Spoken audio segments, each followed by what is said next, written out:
Dios le bendiga y Dios le guarde a todos nuestros amados hermanos. Bienvenidos a este su programa Sé Hombre, un programa dedicado para los hombres, para los sacerdotes de la casa, pero también para toda la familia. Todos son bienvenidos en este espacio.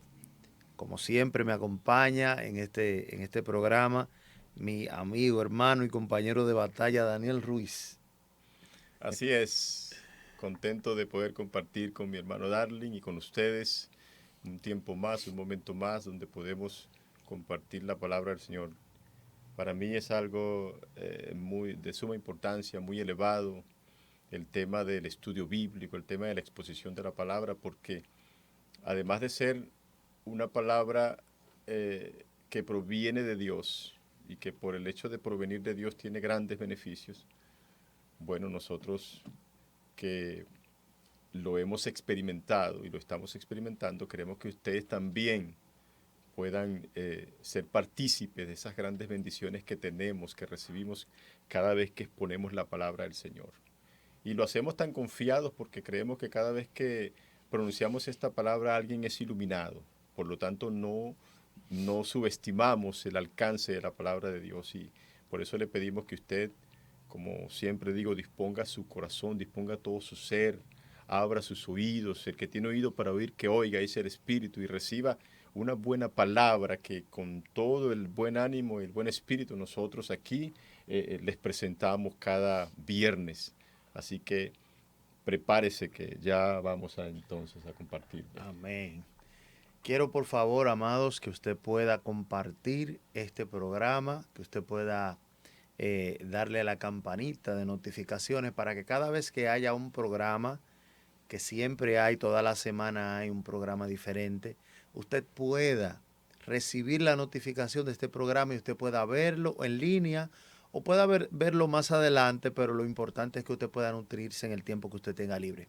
También es importante que usted pueda compartir el link de la descripción con sus amigos, grupos de WhatsApp, de familia, y que también usted pueda dejar su comentario, que es tan valioso para nosotros poder saber el alcance, ¿verdad?, que estamos teniendo y para saber cuál es la incógnita, la pregunta, ¿verdad?, que usted tiene en su corazón a raíz del tema que estamos tratando. Vamos a tratar un tema bien importante, ¿verdad? Importante. Que es un tema que tiene que ver con el creyente, ¿verdad?, que hace trabajo para Dios, versus el desánimo que a veces llega a ese creyente que quiere trabajar a Dios. Así es. Creemos que el desánimo es por llamarlo de alguna manera, ¿verdad? El desánimo es un fenómeno que nos va a alcanzar a todos en todos los ámbitos Sí, de la vida. siempre va a haber esa dosis de desánimo en algún momento de la Sí. experiencia, no solamente la experiencia de la fe, sino cualquier experiencia en la que nosotros tengamos que desempeñarnos, hacer cosas, trabajar con gente, o sea, siempre va a haber momentos donde uno no se va a sentir, ¿verdad?, en su óptima, en su óptima capacidad. Sí, y principalmente, Darling, y todos los que nos escuchan, porque nosotros viviendo en una época donde todo se produce en un chasquido. Tenemos un microondas que nos calienta la comida en pocos minutos. Pocos segundos. O sea, estamos como que configurados, como que programados para querer que todo suceda ya. Y cuando no sucede ya, entramos en una frustración y nos desesperamos y esa ansiedad. Y yo recuerdo que antes, y perdona que te interrumpa. Sí, no, adelante. Recuerdo que antes, cuando uno estaba más jovencito, ¿verdad? En aquellos años de uno ser un jovencito, un muchacho, yo recuerdo que los años duraban muchísimo. Ay, sí. Y los meses y los cumpleaños duraban tanto para llegar y diciembre duraba tanto tiempo para llegar. Pero no era eso, era que el ritmo de vida era un ritmo de vida más lento, más sosegado, más tranquilo, más relajado. Y ahora vivimos en un siglo donde todo es express y, como decía mi hermano Daniel, es microondas. Y entonces, ¿qué sucede? Que pestañamos y ya pasa el año se fue, ya más me dijo año, o sea, es una cosa impresionante porque es que todo va volando. Entonces, es que hasta las distancias se acortan. Ya las distancias están acortadas. O sea, ahora mismo yo puedo comunicarme con no sé quién en la India online y eso es algo posible porque la tecnología ya está a ese nivel y va a seguir avanzando a un nivel superior. La ciencia va a aumentar de una forma catastrófica en los próximos años y eso va a hacer incluso que la vida se haga más rápida, más eléctrica.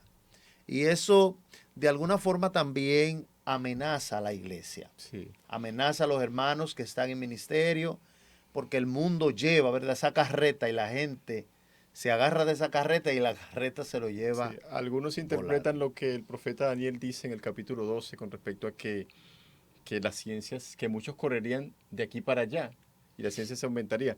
Y eso entraña también la velocidad de cómo las cosas suceden tan rápido. Exacto.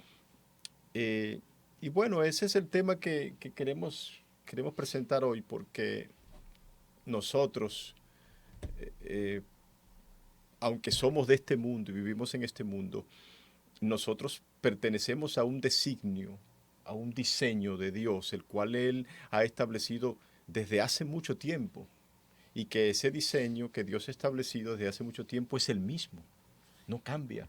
Entonces nosotros hoy trabajamos para el Señor, pero nosotros trabajamos para el Señor, tenemos que entender que lo hacemos dentro del contexto de un diseño cuyo autor es Dios. O sea, no somos nosotros los que elaboramos el programa, el sistema, el cómo de realizarlo, sino que Dios ya lo ha elaborado de antemano, como dice Pablo a los Efesios en el capítulo 2, verso 10, que Dios preparó obras de antemano para que nosotros anduviésemos en ellas. Es Dios el que las ha preparado y nosotros lo único que tenemos que hacer es que, bueno, tenemos que adaptarnos a ese designio, a ese diseño que Dios ya ha elaborado de antemano y cumplirlo de tal manera, pues, de la manera de Dios, a la manera de Dios, a la forma de Dios. Y creo que es un tema muy importante que es necesario que lo traigamos en este tiempo para que a nosotros no nos desestabilice en nuestra fe, que es un tema muy importante que tenemos que resaltar en este tema, valga la redundancia, el desánimo no desestabilice nuestra fe. No quiera venir a producir nosotros argumentos que se levanten contra el consejo y la sabiduría de Dios, queriendo justificar la velocidad en los acontecimientos o que no está sucediendo nada y por lo tanto yo desisto, no está sucediendo nada y me siento frustrado. No. Hay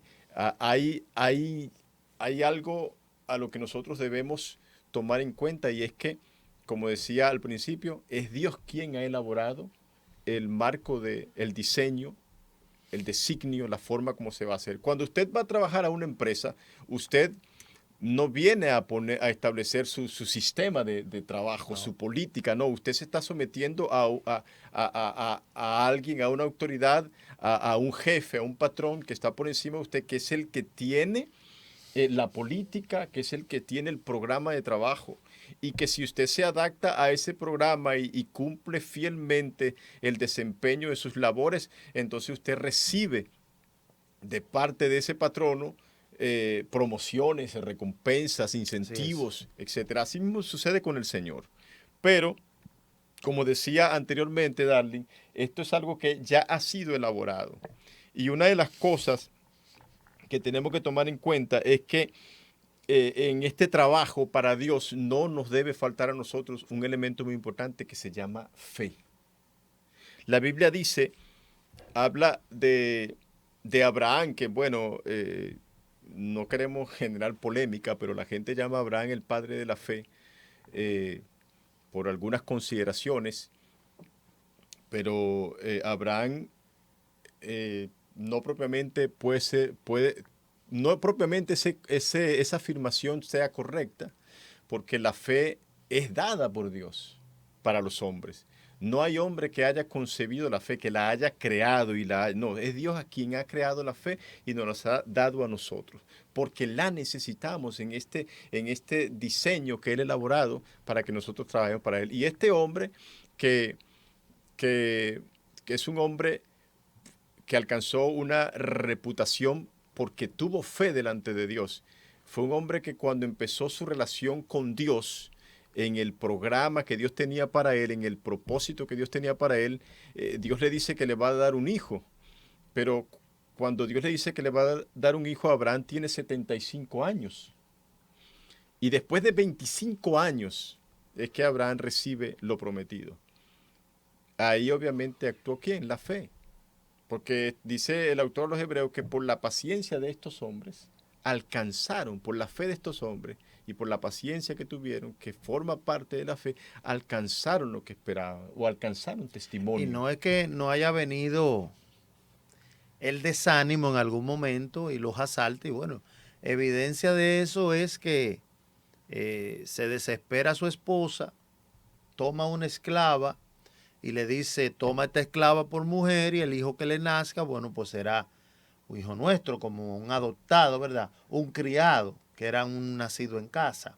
Ujú. Y una de las cosas que nosotros podemos notar es que cuando estamos en esos lapsos de tiempo del desánimo, podemos cometer errores caros, Sí. costosos. Podemos cometer transgresiones que pueden afectarnos no solo a nosotros, sino a nuestras generaciones. Por eso cuando el desánimo llega tenemos que sacudirlo rápido, De una vez. Si le con la damos el... fe, con la creencia. Por eso también es importante que tengamos la escritura en nuestro corazón, en nuestra mente. Porque una escritura digerida puede ahuyentar fácil y rápidamente cualquier síntoma de desánimo. No, espérate. La palabra de Dios me dice esto y esto y esto y esto. Y la fe se activa y el desánimo abandona inmediatamente.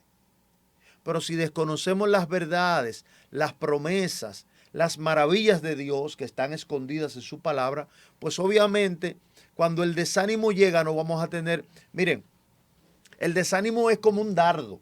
Definitivamente. Es un dardo de fuego. No solamente un dardo en sí mismo ya es peligroso. Imagínese un dardo de fuego. Que además de que penetra, quema. ¿Ah? Además de que penetra, quema. Incendia. Es un dardo de fuego. Y hay gente que los dardos de fuego, mire, le llegan por donde sea. Por los teléfonos, por las vecinos, en el barrio, por la familia, por los esposos, por las esposas, por los hijos. O sea, los dardos de fuego están por doquier. Porque el diablo vive saeteando a los hijos de Dios.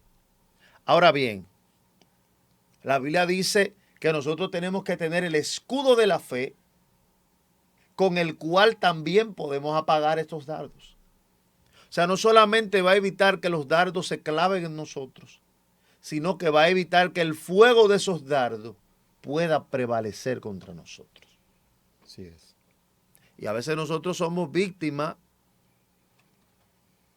Y a veces yo me he encontrado con gente pastor, necesito hablar con usted, me está pasando esto.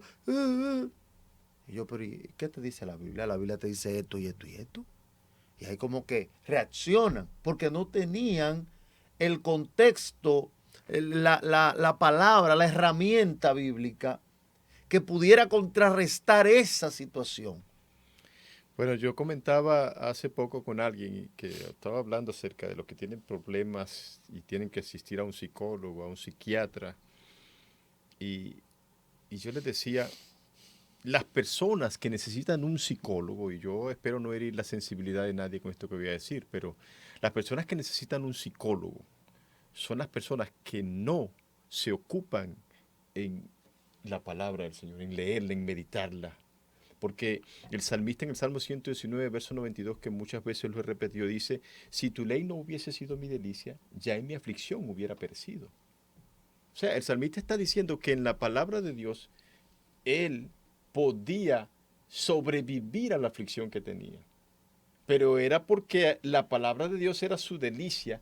Y eso nos lleva a que el Salmo primero dice que bienaventurado el varón que en la ley de Dios está su delicia, porque en ella medita de día y de noche.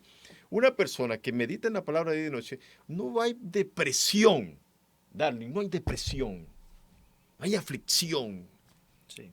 que pueda derribarte, porque no es que no van a venir esas cosas vienen. Pero cuando tú tienes un escudo como la palabra de Dios, que te sirve de plataforma, de firmeza, no hay manera de que nada de estas cosas te tengan que entonces hacer sucumbir. Las personas que necesitan un psicólogo, y me perdonan si estoy hiriendo su sensibilidad, pero las personas que necesitan un psicólogo son las personas que no están metidas en esta palabra.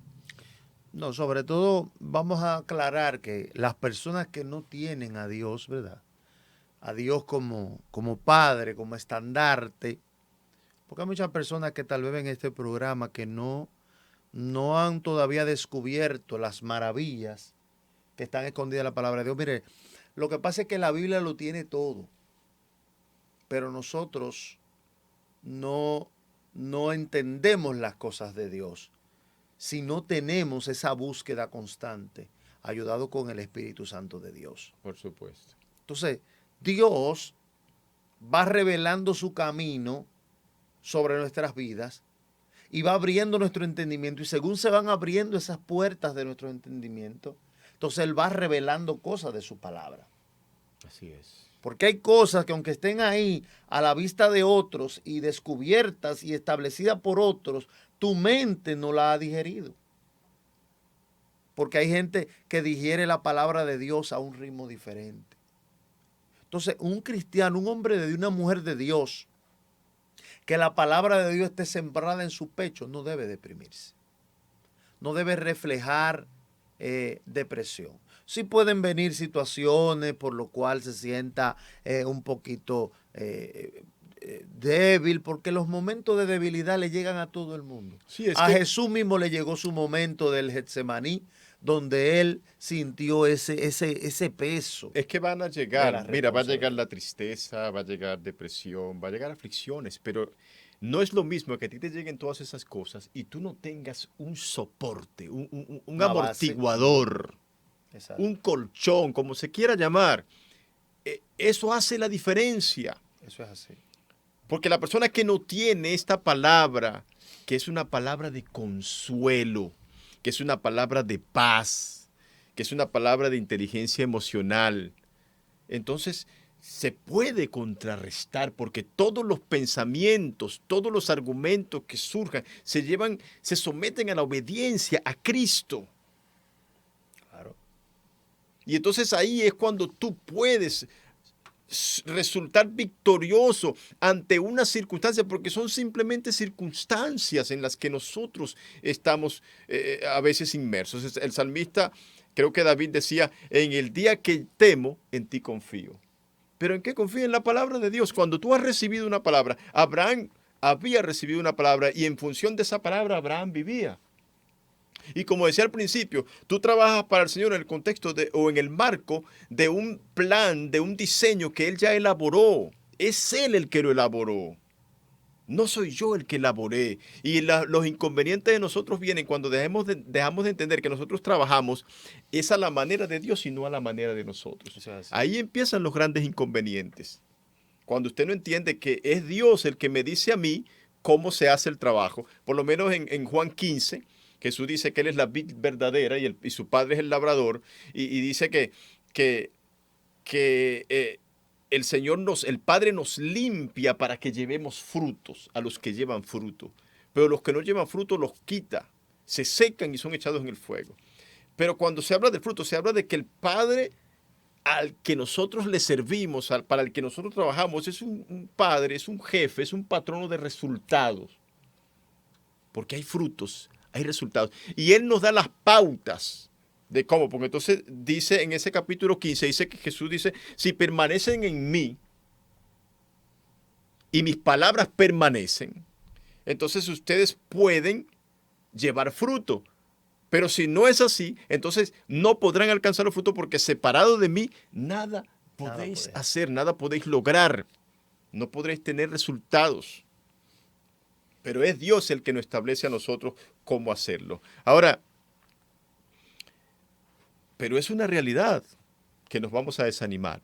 Yo he escuchado gentes, Darly, porque otra cosa que también interfiere en esto es que... Incluso el apóstol Pablo nos motiva a animarnos unos a otros. Saber que mi hermano está pasando por una situación y tratar de fortalecer su fe en Cristo para que él se vuelva a animar. Lo mismo también de este lado. Cuando la persona a la que le esté pasando la situación sea yo, entonces usted viene con una palabra de fe, no, tranquilo mi hermano, Dios está en control, esto se va a resolver, Porque te voy a decir algo, no hay una cosa más contagiosa que el desánimo. Definitivo. El desánimo es contagioso, es como una enfermedad aérea, se pega. Mira cómo dice el apóstol Pablo en la primera carta a los tesalonicenses, en el capítulo 5, verso 12, dice, os rogamos, hermanos, que reconozcáis a los que trabajan entre vosotros y os presiden en el Señor y os amonestan, y que le tengáis en mucha estima y amor por causa de su obra, tener paz entre vosotros. Dice en el 14, también os rogamos, hermanos, que amonestéis a los ociosos, que alentéis a los de poco ánimo, que sostengáis a los débiles y que seáis pacientes para con todos. Sí, ciertamente debe haber... Hay un llamado. Debe haber... Hay un llamado para que un carbón encienda al otro. Debe haber una cooperación conjunta. Una cooperación. Entre los que trabajamos para el Señor debe haber una cooperación conjunta para que entonces haya eficacia. Yo siempre digo debería, ¿ver? Siempre utilizo la palabra debería porque hay tantas cosas que nosotros deberíamos ya tener aprendidas, sabidas y puestas por obra, pero la realidad a veces es distinta. Vemos estas separaciones, como que tuviéramos tipos de fe diferentes, cuando la realidad es que tenemos una sola fe, un solo bautizo, un solo Dios, un solo Espíritu. Es una misma cosa. Entonces, cuando yo veo que mi hermanito está teniendo debilidades en su carácter, en su confianza, mi deber es, como su hermano, ven acá, ¿qué está pasando? Alentarlo. ¿Qué está pasando? ¿Qué sucede? No, mira, por aquí, por allá está la solución. Porque es que la palabra de Dios debe cumplirse en ese sentido, en el sentido del amor fraternal. Como te decía hace un segundo, lo que más rápido se pega es el desánimo. Así es. Cuando una gente llega a un ambiente, infiltra su desánimo, ya todo se... Mira, yo he escuchado, de verdad que me gusta mucho este tema porque no solamente bendice al que está oyéndolo, sino que me bendice a mí mismo como expositor de este tema, porque a mí también, yo soy sujeto, soy sensible también al desánimo, al desaliento, bueno, yo no quiero seguir en esto porque no veo resultados. Yo he escuchado cristianos que dicen, pero yo no veo resultados, yo me la paso orando, yo ayuno. ¿Y de qué me ha valido ser cristiano? Sí, como Asad, ¿verdad? Como Asad, y hasta se descarría, porque Asad dice, en Salmo 73, Asad dice, yo por poco me descarrío viendo la prosperidad de los impíos. Porque ellos... Y yo sin agua en mi casa, y estos impíos gordos y colorados. Ellos están, los ojos se les sobresaltan de gordura, no temen por su salud, no tienen temor de la muerte, y a pesar de que con su bocota blasfeman y dicen cosas contra Dios, estos hasta riqueza han alcanzado sin ser estorbados del mundo. Entonces yo que he lavado mis manos en inocencia, mira cómo estoy. Sí. Mira cómo estoy. Eso a veces son las típicas preguntas del desánimo. Pero nosotros, como decía al principio, tenemos un patrón, un jefe que ha elaborado el programa de nuestra labor y que además es ejemplo. Jesús, por lo menos Isaías, en el capítulo 42, él habla acerca de Jesús, el siervo del Señor, y dice, en el verso 4 del capítulo 42, dice, no se cansará ni desmayará hasta que establezca en la tierra justicia y las costas esperan su ley. Y el Señor cuando vino, dice en Juan 5:17, ¿verdad? Dice, Jesús le respondió, mi Padre hasta ahora trabaja y yo trabajo. O sea, aunque nosotros no estemos viendo resultados, porque a veces lo que pasa también, Darling, es que nosotros queremos trabajar en lo que nosotros queremos para Dios. Y tener resultados de eso. Y tener resultados de eso. Pero a veces Dios quiere emplearte a ti en otra cosa, que es que es el programa que Él tiene para ti, pero como tú estás enfocado en otras cosas, porque a veces creemos que nosotros vamos a ayudar a Dios. Siempre he dicho lo siguiente, donde Dios te planta es donde vas a prosperar. O sea, lo que Dios te entrega para hacer es por lo que Él te va a pedir cuentas. Dios no te va a pedir cuenta por 10 cosas que tú quieras hacer para Dios, sino por la única que Él sí te mandó a hacer. Entonces nosotros tenemos que enterarnos qué es lo que Dios quiere. Por ejemplo, hay un ministerio que a todo el mundo le gusta, que es el de cantar. Ajá. Tú le preguntas al 90% de los evangélicos cuál ellos entienden que es su ministerio y todos te van a decir que canta. Canta. Dios me ha llamado a alabarlo, a adorarlo, como que eso tiene que ver con el canto. Ajá. O sea, eso siempre es como una fantasía, vamos a decir así, no quiero desestimar si Dios te lo ha dicho, pero muchas veces es una fantasía. Y por eso no ven resultado. Y no ve resultados. Que no me llaman, no me entran al grupo de alabanza, no sé, como que no me quieren, no sé qué. No, simplemente hay más cosas que hacer en la vida del Señor. Yo comentaba en estos días con una hermana muy querida, muy especial para mí. Ella decía, no sé, yo a veces me siento hasta como un poco media preocupada de la comodidad en la que yo estoy, hablando acerca de las funciones que ella está realizando. Yo le dije, pero tú no te has puesto a pensar en toda la gente que tú estás bendiciendo en esa posición. Porque es que a veces creemos que la posición que nosotros tenemos no es la que Dios. Y resulta que si tú estás bendiciendo vidas allí, esa es la labor que Dios tiene para ti. Porque Dios te ha llamado a ti para ser de bendición. Entonces no podemos usar el consejo, el criterio de nosotros para ver cuál es la labor que nosotros vamos a realizar para Dios. No, presentémonos delante del Señor y decirle, Señor, aquí estoy yo a tu servicio, heme aquí. ¿Qué es lo que tú quieres? Y por eso Pablo le dice a los efesios que comprueben cuál es la voluntad de Dios. Claro. No sean insensatos, sino conozcan cuál es la voluntad de Dios. ¿Qué hay que hacer, Señor? ¿Qué es lo que me toca a mí hacer? Yo te voy a decir una cosa. En la vida del Señor lo que más hay que hacer, Jesucristo lo dijo, la mies a la verdad es mucha, el trabajo es demasiado, ahora los obreros pocos. ¿Por qué los obreros son pocos? ¿Porque son pocos en número? No, porque son pocos en decisión, son pocos en ser enérgico en el trabajo y son pocos en querer hacer funciones diferentes. Todo el mundo quiere hacer lo mismo. O sea, tú ves el ámbito cristiano, el que no es pastor quiere ser profeta, el que no es profeta quiere ser evangelista, sino apóstol, querubín, serafín, adorador, salmista. O sea, todo el mundo quiere estar haciendo algo sobre todos esos títulos, sobre estos ministerios. Pero la Biblia dice que la piedad es un ministerio. La Biblia dice que colaborar con los pobres es un ministerio también. La palabra declara que visitar a la viuda y al huérfano es un ministerio. Que darle de comer al pobre es un ministerio. O sea, es un trabajo que hay que hacer. La palabra de Dios también declara que salir a evangelizar a las almas es un ministerio. Es un trabajo que hacer. Y yo digo que realmente esa es la labor por excelencia.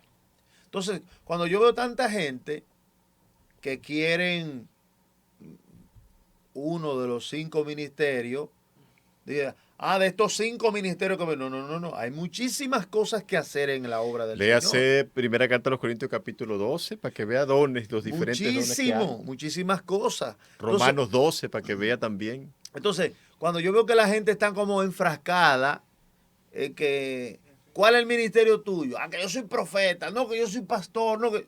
Gloria a Dios, que Dios se lo bendiga su don. Ahora, no solamente eso, pues yo entiendo que incluso el que ejerce el don de pastor debe hacer todos los otros también. El que ejerce el de maestro debe poder hacer todos los otros también. Para que sepa. O sea, no es que tiene un don en específico, un ministerio en específico, sino que ese resalta de los demás. Exacto. Que debe tener. Pero no es que no tiene los otros. Entonces, yo veo que la gente se enfoca. No, porque mi llamado es a ser apóstol, a plantar iglesias y yo no hago otra cosa. Eso no es ministerio. Eso no es ministerio. Bueno, lo primero es entonces, Darling, entiendo yo por la palabra de Dios, que lo primero que nosotros debemos hacer es ubicar el foco primero. ¿Cuál es el enfoque que Dios ha establecido para que nosotros lo veamos y lo sigamos? El propósito, lo que Él quiere que nosotros hagamos. Eso es lo primero. Lo otro es que manténgase constante en lo que usted tiene que hacer con respecto a sus labores, con fidelidad, porque Dios es fiel a su palabra. Y el por lo menos sus hijos. Sí, el apóstol Pablo le dice a los Corintios en el capítulo 15, verso 58, dice, así que hermanos míos amados, estad firmes y constantes, creciendo en la obra del Señor siempre, sabiendo que vuestro trabajo en el Señor no es en vano.